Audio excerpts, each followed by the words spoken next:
even though the dollar, as measured by the dollar index, is weak, it's around 90.80 and struggling to stay there, considering the European Central Bank just announced a large new bond buying program and the dollar index still didn't rally, although we'll see what happens in the not too distant future. But the dollar index did not rally on that news like many people expected. Paper, gold, and silver prices have been either correcting or range bound since the first week of September. So silver prices are finally back below $24 an ounce, although if you're buying physical metal, you will know that the premiums are going to be a lot higher to spot price depending upon what you buy. If you're new to the precious metals market and buying physical gold or silver, you will learn that the premiums dictate tightness of the market. So the premiums on bars, the premiums on brand name coins like Silver Eagles or Maples or Pandas or other types of coins, those tell you how tight the physical supply for market is. So we've been getting actually the numbers out from the US Mint for physical gold and silver demand. So despite the paper price not doing well for gold and silver in US dollars since the first week of September, and a lot of people are predicting that they're going to go lower. I'm not one of them, because normally with a weak dollar, the gold and silver prices do not go that much lower, although in this environment, if JP Morgan's only going to get fined $928 million, and then that's it, and no senior bankster is going to go to prison for paper price manipulation, who knows, but that's just the short term. But normally with a weaker dollar, that means that paper precious metal prices will do very well. Say that 3 times fast. But we've just gotten data out from the US Mint about physical silver and physical gold demand, and it is spectacular. This article is from December 9th from Steve St. Angelo, my friend over at SRS Rocket Report. I've interviewed him many times. Silver Eagle sales blow past 30 million and prepare for fireworks as investment demand surpasses industrial demand. U.S. Silver Eagle sales this year are red hot, pushing total silver investment demand to record highs. According to the U.S. Mint's most recent update, Silver Eagle sales in 2020 have surpassed 30 million. And may continue to increase over the next few weeks in December. Also, let me add that Silver Eagle sales at the US Mint is now double what it was in 2019, and the amount of physical gold sales at the US Mint is 5 times the amount. So there is demand for physical metal in the real world. I guess apparently a lot of people who have savings, who have a lot of Federal Reserve notes or US dollars, aka US dollars, because the dollar is a debt-based instrument, are exchanging some of those dollars for more physical precious metals, paying those premiums on weakness smashes in the paper price. People are buying the dip. Otherwise, we would not see those numbers from the US Mint. People would be hesitant to buy. Also, for the first time ever, total silver investment demand exceeded industrial demand by a wide margin. Pretty impressive. Although given what's happened with the pandemic, that's not surprising, but there are a lot of solar projects slated to come online in the coming years as the Green New Deal and other alternative energy projects throughout the European Union, and I think China, are slated to increase in the coming years, in the not too distant future. Steve does an excellent job here showing the amount of sales that have increased. He's been covering, and I'll put articles in the information and description section for the last month or so, the weekly U.S. sales data for the U.S. Mint for Silver Eagle sales, and we've had some weeks where Silver Eagle sales were over 4 million. So here in the U.S., people are still buying 4 million Silver Eagles per week. So the amount of Silver Eagle sales is still going strong. People are paying the higher premiums. The amount of Gold Eagle sales, it looks like, is going to end up at least at 800,000 ounces, compared to 152,000 ounces for the full year 2019. So 2020 was a 5x increase. Now, central banks have maybe cooled off a little bit, but you are starting to see a couple small countries like a Zambia, and I'll put the article in the information and description section, buying gold for the first time from a gold miner inside their country to increase foreign reserves instead of buying US dollars. And then the other gold story that interested me was from November 27th from Reuters, Chinese banks to suspend new precious metal account openings. But the way things work in China is if the government tries to ban something, normally within a year or two, maybe 3, people will figure out a black market and a way around the rules. So it's a constant cat and mouse game in China between the government trying to ban something, whether that's like porn or importing certain types of goods, and then people in China figuring out how to either get their money out of the country or buy those goods that are banned, figuring out ways around that. Although with cashless society, with a crypto yuan, with a social credit score in China, that does make things more difficult, but if there's a will, there's a way.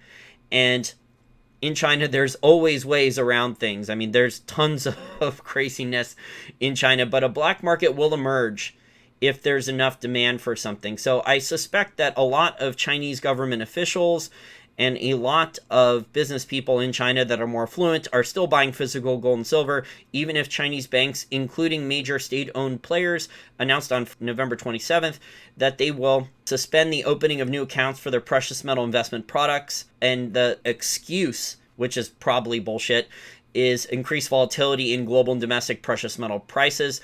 But the reality is that the Chinese yuan against the dollar has strengthened enormously as China exports an enormous amount of pandemic-related products like masks, N95 masks, surgical masks, and other PPE equipment. So it sounds like that was an excuse. The Shanghai Gold Exchange numbers, which people in the past believed a lot of, I don't really believe those nearly as much. Industrial and Commercial Bank of China, or ICBC, the largest bank in China, said in a notice on its website it would suspend the opening of new individual gold, silver, and other precious metal investment trading accounts via all channels, including over-the-counter and online and mobile banking. I would add here probably the economic and political elites in China probably will not have to adhere to those rules.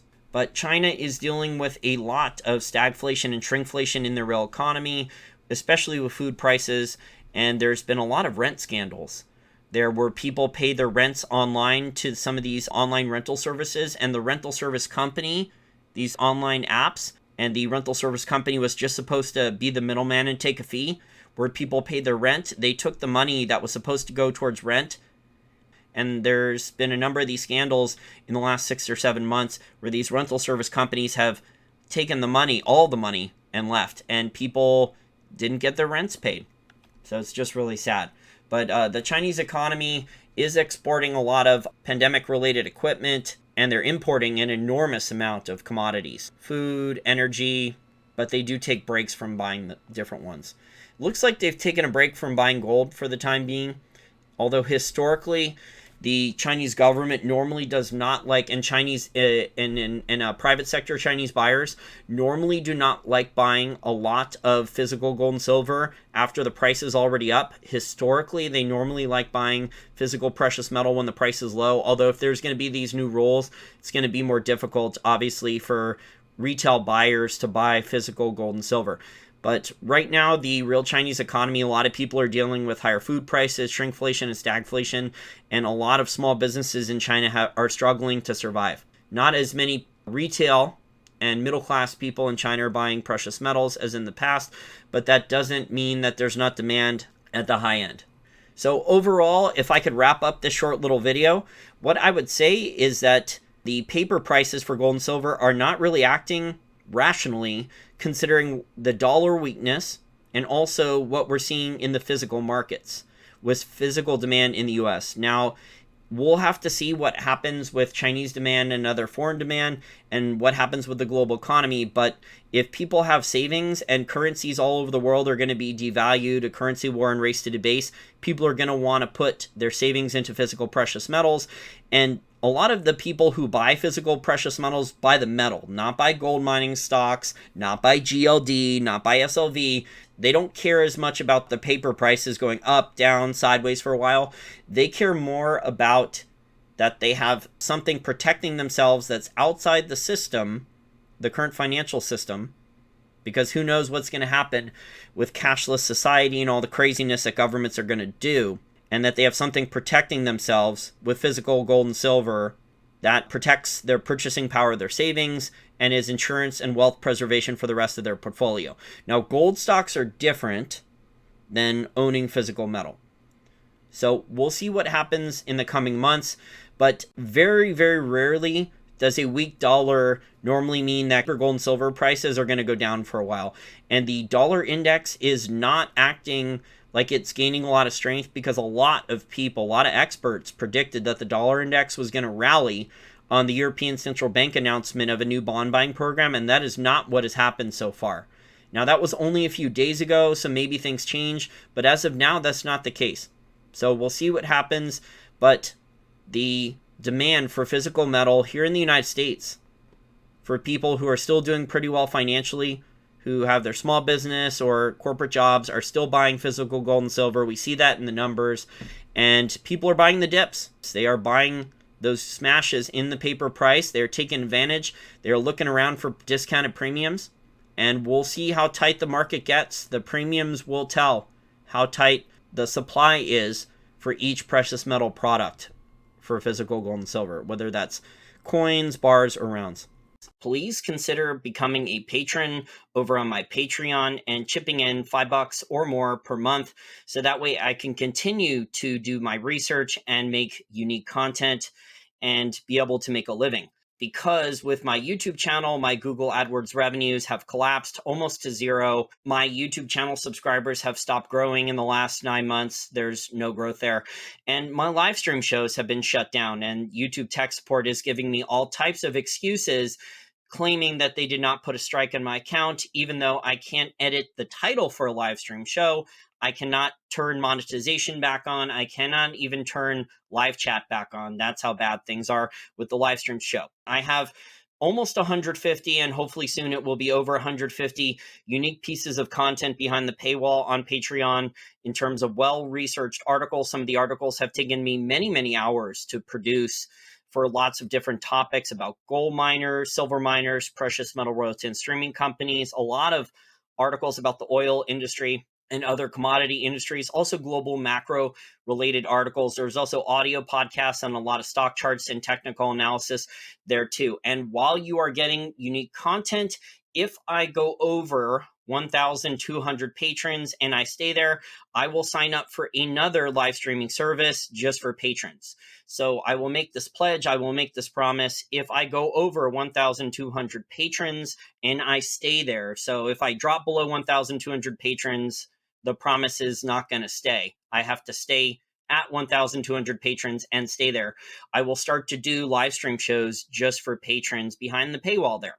Will require additional capital. I will have to sign up. I think it's $100 a month for another service there to integrate with Patreon, to sign up there and integrate. So that will be an additional added bonus for patrons if you want to take me up on that. But please chip in if you can, as YouTube is basically trying to make this impossible for me to grow my channel or to make a living from making content.